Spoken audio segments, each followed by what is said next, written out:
പ്രതിപക്ഷമുണ്ട്. പ്രതിപക്ഷം ശക്തമാവട്ടെ. പ്രതിപക്ഷം ശക്തമായാലും കുഴപ്പമില്ലല്ലോ. കോഴിക്കോട് നഗരത്തിൻ്റെ ഭരണകാര്യ രംഗത്ത് ജനങ്ങളുടെ താല്പര്യങ്ങൾ സംരക്ഷിക്കുക, നഗരത്തിൻ്റെ വികസന കാര്യത്തിൽ അവരുടെയൊക്കെ യോജിപ്പുണ്ടാകുന്നത് നല്ലത് തന്നെയാണ്.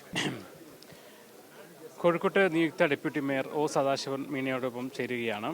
തികച്ചും അപ്രതീക്ഷിതമായിട്ടാണ് താങ്കളുടെ പേര് LDF കമ്മിറ്റി പ്രഖ്യാപിക്കുന്നത്, അല്ലേ? അതെ അതെ അതെ വളരെ അപ്രതീക്ഷിതമായിട്ടാണ് മേയർ സ്ഥാനത്തേക്ക് പാർട്ടി എന്നുള്ള എനിക്ക് മത്സരിക്കാൻ വേണ്ടി തീരുമാനിച്ചിട്ടുള്ളത്. അപ്പോൾ അത് ഞാൻ ഒട്ടും പ്രതീക്ഷിച്ചതല്ല. ഈ ഒരു സാഹചര്യത്തിൽ അതിൻ്റെ ഉത്തരവാദിത്തം എത്രമാത്രം വലുതാണെന്നുള്ളത് ഞാൻ തിരിച്ചറിയുന്നുണ്ട്. അപ്പോൾ വളരെ സത്യസന്ധമായി ഈ പാർട്ടി ഏൽപ്പിച്ചിട്ടുള്ള അതല്ലെങ്കിൽ LDF ഏൽപ്പിച്ചിട്ടുള്ള ഉത്തരവാദിത്തങ്ങൾ വളരെ ഭംഗിയോടുകൂടെ നിർവഹിക്കാനുള്ളൊരു ശ്രമം എൻ്റെ ഭാഗത്തു നിന്നുണ്ടാവും. അതിൽ ഒരുപാട് പ്രതിസന്ധികൾ എൻ്റെ മുന്നിലുണ്ട്. ആ പ്രതിസന്ധികൾ എന്ന് പറയുന്നത് മുമ്പത്തെ കാലം പോലെയല്ല. ഇന്ന് വ്യക്തമായൊരു ഭൂരിപക്ഷം ഇല്ല. അതുകൊണ്ട് തന്നെ ഒരു സമവായത്തിൻ്റെ മേഖല ആണ് കാര്യമായി നഗരവികസനത്തിന് വേണ്ടി അല്ലെ നഗരത്തിലെ ജനങ്ങളുടെ താല്പര്യങ്ങൾ മുൻനിർത്തി പ്രവർത്തിക്കുമ്പം എല്ലാവരെയും യോജിപ്പിച്ച് നിർത്തിക്കൊണ്ട് പോകാനുള്ള ഒരു പ്ലാറ്റ്ഫോമിലേക്ക് അതിനെ കൊണ്ടുപോകാൻ കഴിയണം. അതാണ് എൻ്റെ ഭാഗത്തുനിന്ന് ഉണ്ടാവേണ്ടത് എന്ന് എനിക്ക് തോന്നുന്നു. നിലവിലെ വികസന പ്രവർത്തനവുമായി ബന്ധപ്പെട്ട് നോക്കുമ്പോൾ തന്നെ പാളയത്തിൽ ഇപ്പോഴും തൊഴിലാളികൾ അങ്ങോട്ടേക്ക് വന്നിട്ടില്ല, മാർക്കറ്റിലേക്ക് വന്നിട്ടില്ല. അപ്പോൾ അവർക്ക് ചില പരാതികളൊക്കെ ഉണ്ട്.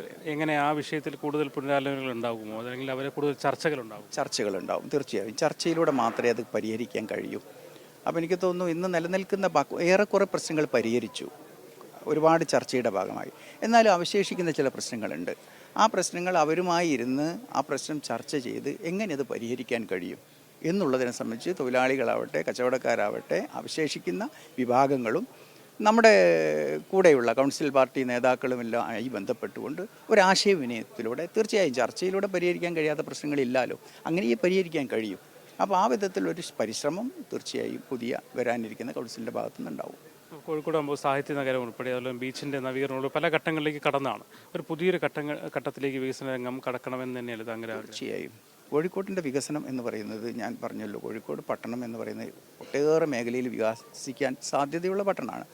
അതുകൊണ്ട് തന്നെ ഇനി അങ്ങോട്ടുള്ള കാലത്തെ വികസനത്തെ സംബന്ധിച്ചൊരു കാഴ്ചപ്പാട് ഉണ്ട്. എനിക്ക് തോന്നുന്നു ഇടതുപക്ഷ ജനാധിപത്യ മുന്നണിക്ക് തന്നെ പുതിയ കാലത്തെ കോഴിക്കോട് കോർപ്പറേഷൻ്റെ നഗരത്തിൻ്റെ വികസനത്തെ സംബന്ധിച്ച് എങ്ങനെയാവണം എന്നുള്ളതിനെ സംബന്ധിച്ചൊരു കാഴ്ചപ്പാടുണ്ട്. ഒരു പഠനപത്രികയിൽ ആ കാര്യം പറഞ്ഞിട്ടുമുണ്ട്.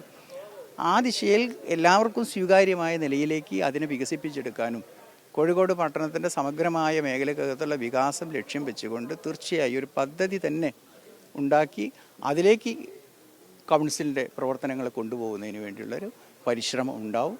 എന്തായിരുന്നാലും നഗരവികസനം എന്ന് പറയുന്നത് ഏറ്റവും പ്രധാനപ്പെട്ട ഒരു കാര്യമായിട്ട് ഈ കൗൺസിൽ കൈകാര്യം ചെയ്യും. ശക്തമായ പ്രതിപക്ഷമായിരിക്കും. എങ്ങനെയായിരിക്കും? പ്രതിപക്ഷമുണ്ട്. പ്രതിപക്ഷം ശക്തമാവട്ടെ. പ്രതിപക്ഷം ശക്തമായാലും കുഴപ്പമില്ലല്ലോ. കോഴിക്കോട് നഗരത്തിൻ്റെ ഭരണകാര്യ രംഗത്ത് ജനങ്ങളുടെ താല്പര്യങ്ങൾ സംരക്ഷിക്കുക, നഗരത്തിൻ്റെ വികസന കാര്യത്തിൽ അവരുടെയൊക്കെ യോജിപ്പുണ്ടാകുന്നത് നല്ലത് തന്നെയാണ്.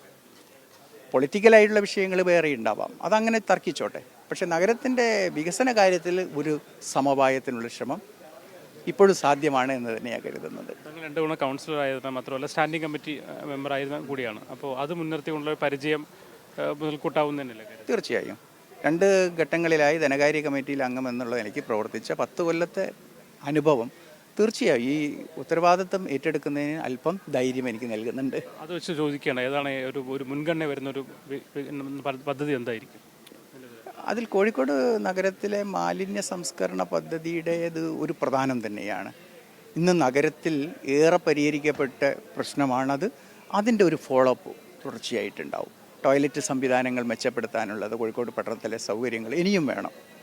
അത്രയേറെ ജനങ്ങൾ വന്നു പോകുന്ന ഒരു നഗരത്തിന് ബീച്ച് ഉൾപ്പെടെ തീർച്ചയായിട്ടും ആവശ്യത്തിനനുസരിച്ചായിട്ടില്ല എന്നുള്ളതുണ്ട്. അപ്പോൾ അതൊക്കെ തീർച്ചയായും ഓരോന്നോരോന്നായിട്ട് അങ്ങനെ എടുത്തു പോകണം എന്ന് തന്നെയാണ് കരുതുന്നത്.